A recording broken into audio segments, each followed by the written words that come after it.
Hello my lovelies, welcome back to my channel, Own Your Glow. So I am really excited to make this video. I feel like I have not made a video where I'm having a conversation and sharing my insights in a long while. So I'm really glad that I get to do this today. What I wanted to talk about today was why being cringe and cliche is absolutely necessary when you're stepping into that highest version of yourself. I feel like there's so many of us that are deterred from starting something because we don't want to suck at it. We don't want to sound cringe, which it doesn't make sense because that's how you learn. Creativity is a muscle, and the more you train that muscle, the better you just get. So yes, we are going to talk about why being cringe is not only okay, but it is absolutely necessary. So, of course, I definitely have been called cringe before by other people, and I've also called myself cringy and cliche. I've posted affirmations, I've posted myself dancing in my room to healing frequencies. I have, posted myself when I'm feeling sad. I've probably even posted a video of me crying, which is like the most cringiest thing, but I've done it and there's nothing wrong with that. Being cringe, honestly, I feel like it might be one of the most important things that you allow yourself to be on the path to self-love, to purpose, and to freedom. So yeah, let's unpack this. Most of us grew up in a culture that rewards being too cool for school or detachment. We're told to not try so hard, to not be too enthusiastic, to not be too sincere. And God forbid you post something deep on your Instagram or you talk about your dreams like you actually believe in them, but no, you can't do that because if you do it, it's too cringe. But here's the thing, the fear of being cringe is really the fear of being seen. And the fear of being seen is really the fear of being vulnerable. And very often, the fear of being vulnerable is the fear of actually being alive. Let that land for a second. Because guess what? Being alive is messy. It's earnest. It's full of awkward beginnings. It's full of moments where you have to wear your heart on your sleeve. And yes, it's full of cliches. It's full of cringy moments. But here's the thing. The people who change the world, who help others to heal, who inspire, who have the courage to create and let their creations be seen, they risk being cringy every single day.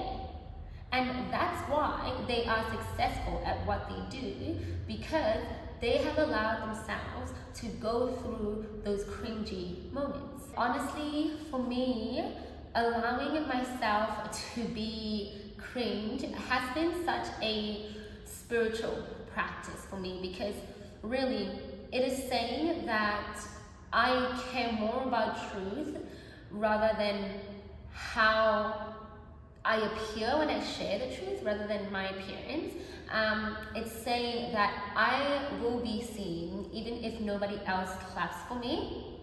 And it is really giving yourself permission to be real, no matter how ridiculous it may look. Because you know what?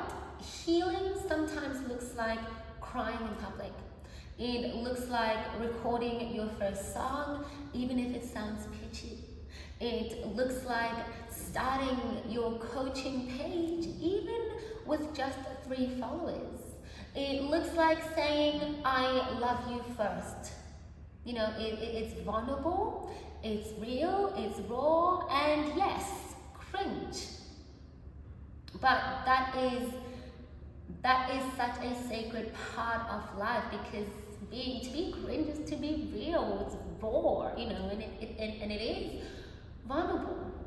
Honestly, a world without cringe would be so dead. It would be so boring. Imagine living in a world where people didn't risk being cringy. There would be no poetry, there would be no self-published books, there would be no indie films, there would be no love letters. There would be no love letters, guys.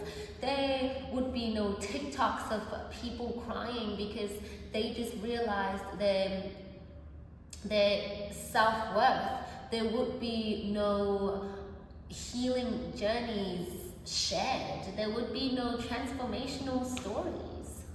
Really, a world where cringe didn't exist is a world where we'd all be wearing the same mask and not being true to ourselves.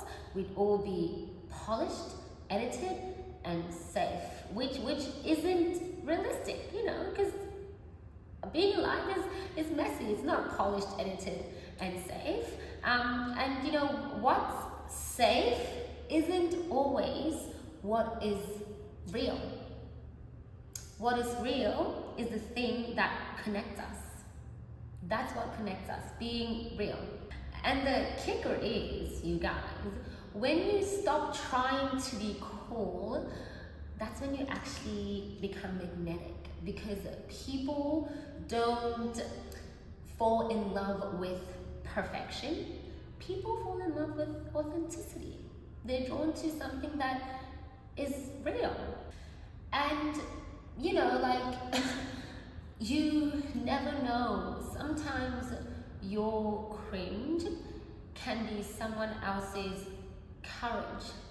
The post that you are afraid to share, the project that you feel is too much, that poem, that voice note, that weird idea, it might feel really cringy to you, but it might be exactly what someone else needed to see and hear.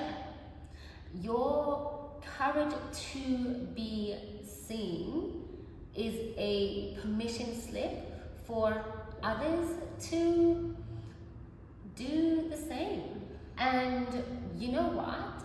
Even if nobody claps, you can still be proud of yourself, because guess what? You showed up. You put yourself out there, and that is enough. Because as long as you see yourself, this is the most important thing, more important than being seen. You need to see yourself first before others can see you. And so even if no one claps, you showed up, and that's enough.